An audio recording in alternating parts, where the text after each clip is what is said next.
Hey everybody, it's Jason Blaha here, and I got asked an interesting question the other day because I've done a couple videos in the past, and I definitely did an in-depth video a while back answering the question of which 5 basic exercises would I focus on for general size and strength, if you could only do 5 exercises. And I've covered that stuff, and you know what, there are other people who have really similar ideas to me. Martin Burkham, and the Golden One both, who arguably, people want to argue whether they're natural or not. They both have very impressive strength and size numbers and physiques for guys who claim natural. And they both have given 5 basic exercises for that, and their recommendations are really similar to mine. Now, another question I got asked, though, is what about contact sports? Would you give the exact same exercises? And the answer is actually no. And I think some people are going to be surprised because I am a massive proponent of the deadlift. The deadlift is my favorite exercise. I usually say that almost everyone on earth needs to deadlift, but in this particular case, the deadlift wouldn't actually make my list. If I had to limit contact sport athletes to 5 exercises, the deadlift actually wouldn't necessarily be one of my choices. If they have room for it in their recovery, yeah.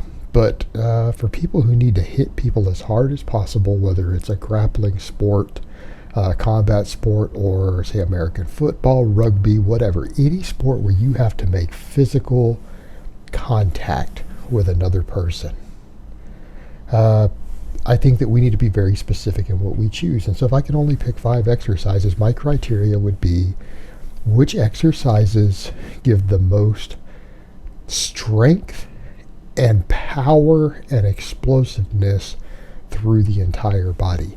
Meaning our criteria has to be utilizing both the upper and lower body maximally simultaneously through different planes of motion.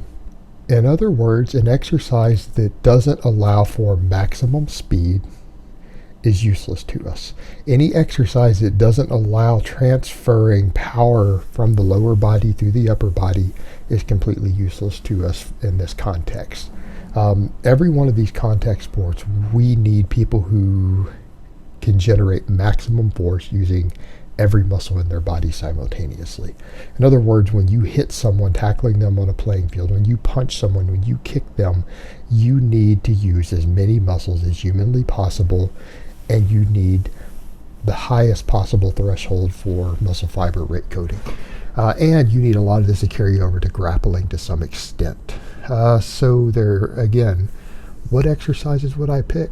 And I had to put some thought into this, and if I could only pick 5 exercises and say these 5 exercises are the 5 that you need to get as strong as possible in, and put your focus in if you want to compete in some sort of contact sport.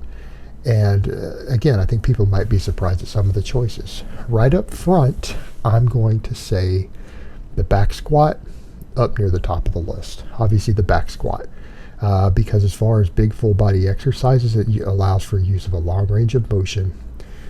It is a maximum lower body strength developer, and the development from it will carry over into the other exercises, because what we need is a synergy between the different exercises. We need that.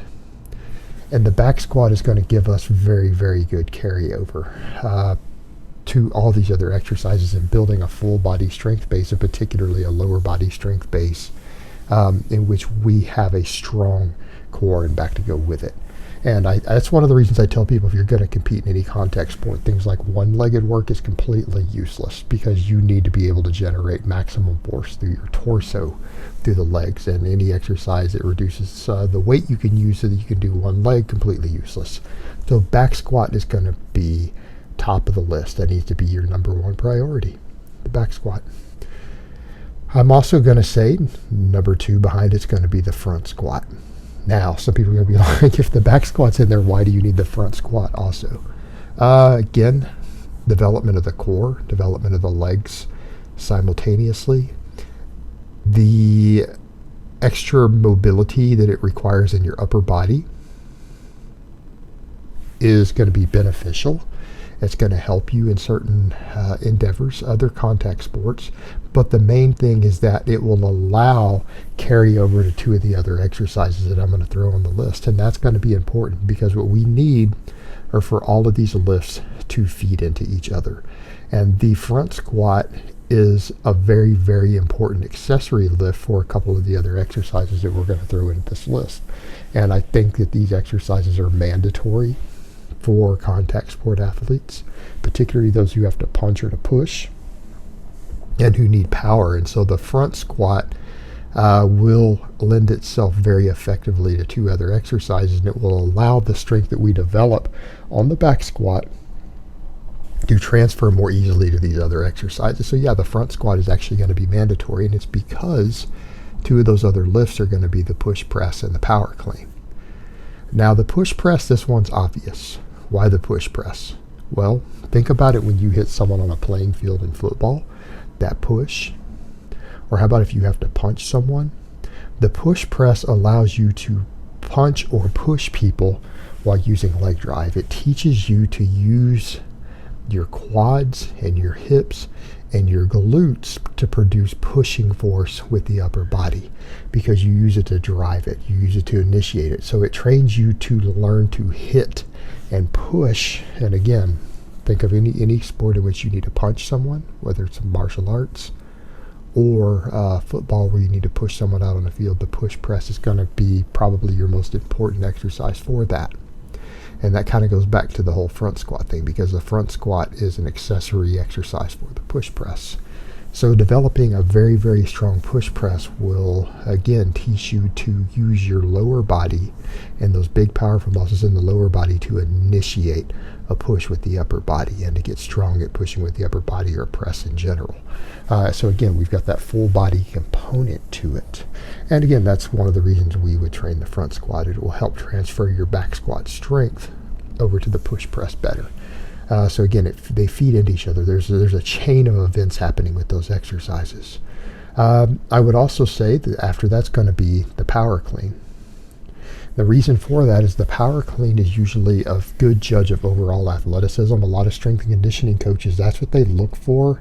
In addition to your vertical leap, they look at your power clean, because the power clean tells you how athletic a person is and their ability to generate explosiveness from the strength that they have. In other words, it's a good judge of their ability to turn the strength that they have into explosiveness. And by training the power clean, we get a nice good hip hinge exercise in place of the deadlift. So we get a lot of the movement pattern we get out of the deadlift, but it's a maximum force generation exercise that uses the full body. And again, it's going to transfer over to some of those other lifts, and it's going to create that balance we need for the extra posterior chain stuff, a hip hinge, and just training maximum overall power. And then the fifth one is going to be for a similar reason, the power snatch. And the reason for the power snatch, we come over the other direction. Yeah, it's a lighter weight exercise in the power clean, but arguably the power snatch is the most explosive exercise that we have available to us as far as standard training tools. Again, another full body exercise, obviously, like everything else. But again, the power snatch requires the most force generation to complete the exercise out of generally the stuff that we have available to us. So when we start looking at these different exercises, two of these are maximum strength builders: the back squat and the front squat. And then of course the front squat is an accessory for two of our other lifts. The push press has been noted as far as actual rate coding in the thighs to have the fastest force generation in just the lower body in general, specifically to the quads. But then in terms of force generation for the rest of the body, the power clean's a good balance between the two, and then the power snatches through the full body, the highest force generation exercise there is. And I think we find in general that just athleticism, the power clean and the power snatch are, again, good judges of how athletic an athlete is. And by training the two, we're doing two different exercises with a different movement pattern that generate maximum force to the full body and explosiveness. So again, these 5 exercises, when we combine them together, are 5 full body exercises that either train maximum strength or maximum power through the body. There's a synergy between several of them, and they handle all the basic planes of motion, and pretty much every muscle in the body is worked to a greater or lesser extent and trained to work together, which is what we need in any athlete who's going to compete in a contact sport.